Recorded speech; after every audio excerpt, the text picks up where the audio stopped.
You came here because someone told you roulette had a safe corner, a quiet little pocket where the math bends, the danger softens, and your money sits like a cat in the sun. They called it the safe zone. $2 on the table, small bets, slow grind. You think that makes it harmless. You think the smallness protects you. That's the trap. Casinos love tiny bets. They're like paper cuts that never stop bleeding. You don't notice the loss until your wallet feels lighter than your chest. You've probably played it already without knowing the name. You cover a block of numbers. You tell yourself you're reducing risk. You say, I'm not chasing, I'm managing. And every spin feels reasonable, calm, controlled, the opposite of chaos. But the truth sits under that feeling like rot under fresh paint. The safe zone isn't safety, it's a leash. Join the resistance. Hit subscribe, not to support me, to stop supporting them. I worked behind the games, night shift, dead-eyed gamblers and supervisors with clipboards pretending the math was holy scripture. I watched men swear the wheel had moods. I watched women swear the pattern was about to turn in their favor. And I watched the casino smile like a butcher who convinces the cow that the blade is a hug. You want credentials? Here's one. I helped explain loss cycles to managers so they could tweak table minimums and player comfort thresholds. That's the sanitized term, comfort threshold. It means how much pain you'll tolerate before you walk away.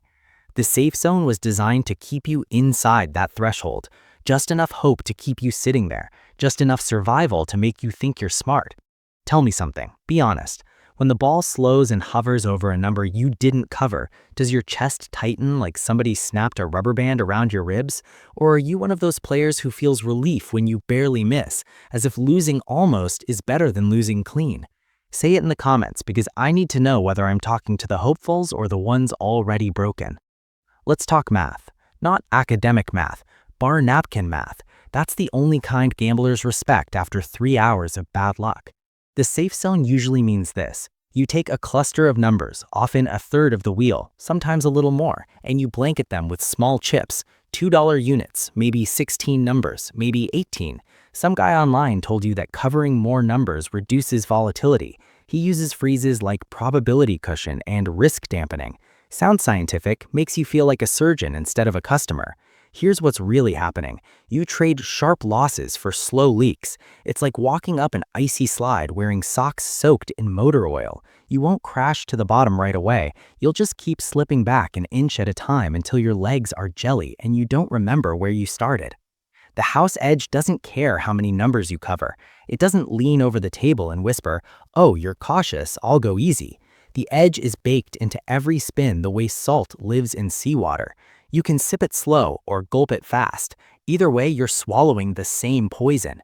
Here's the math they don't phrase clearly. Suppose you cover 18 numbers with $2 chips. That's $36 on the layout. The hit pays 35 to 1. Sounds close, feels fair, but it isn't. You're risking 36 to win 70. Net profit, 34.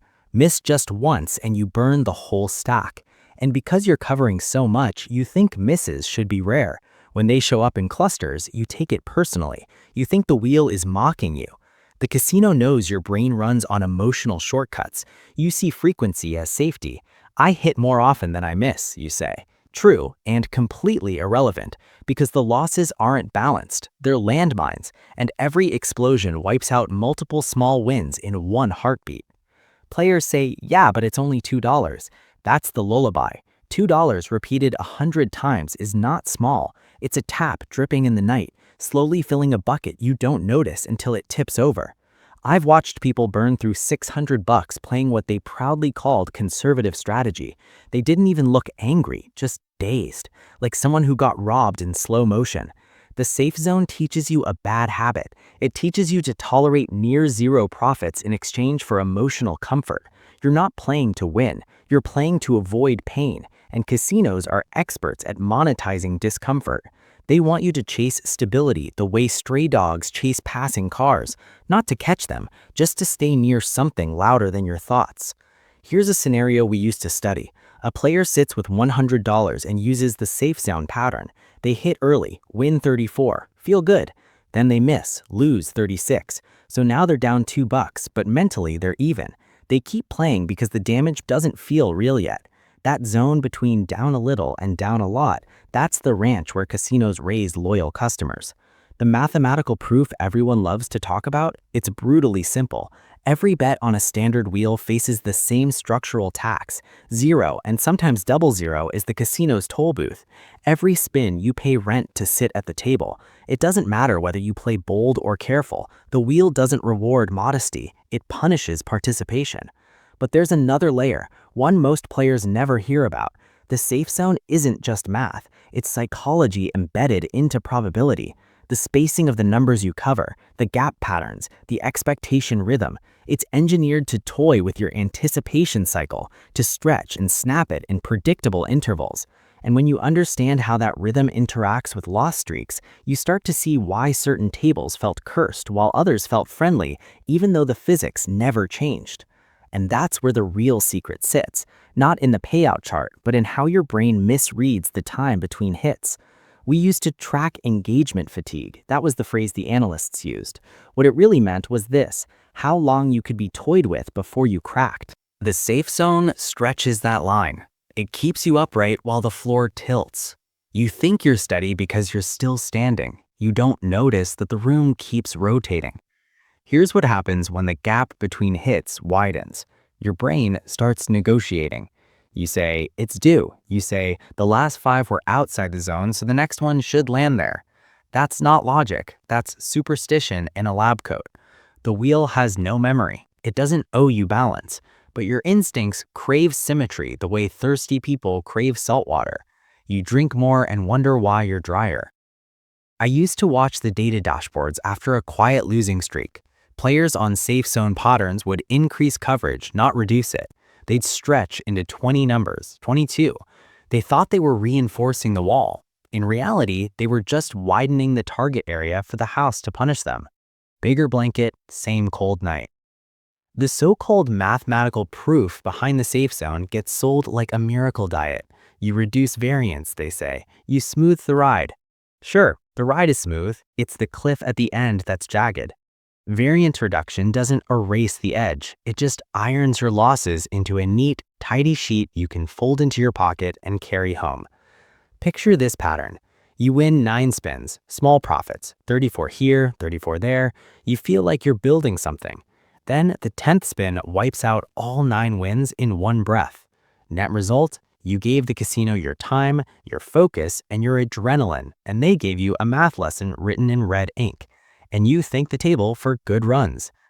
People ask me, so what's the trick? Where's the loophole? There isn't one. There are only illusions that feel comfortable to believe. The safe zone is the casino's version of a padded room. Cushioned walls, soft edges. You can thrash all you want and never leave. Here's the ugly part you won't hear in forums. The safe zone strategy creates emotional pacing that mirrors addiction schedules. Wins are frequent enough to drip dopamine. Losses are spaced just far enough apart to keep you chasing the old feeling. It's like being fed crumbs on a conveyor belt. You reach, you chew, you wait for the next one. Time dissolves. We once ran an experiment on a slow Tuesday. Same wheel, same dealer. 2 different chip layouts promoted by 2 different floor hosts. One group played aggressive straight-up bets. The other played conservative safe zone patterns. Guess which group lost more total money after 3 hours? Not the reckless ones, the cautious ones. The ones who swore they were mitigating risk. They stayed longer, they tipped more, they drank slower, they bled quiet. And the pit boss smiled because quiet losses are the most profitable kind. You might say, but I've had nights where the safe zone saved me. Sure, broken clocks, lucky storms. A drunk driver can make it home once in a while too. That doesn't make it a method. One warm day in winter doesn't mean the season changed. It just means the cold is patient. Let's pull the curtain all the way. The safe zone isn't a strategy. It's a containment field. It corrals your bankroll into predictable cycles. Win, win, small dip, win, wipeout. Ritz. Your brain stays hopeful because the wins are close together. Your wallet keeps shrinking because the losses are concentrated bombs.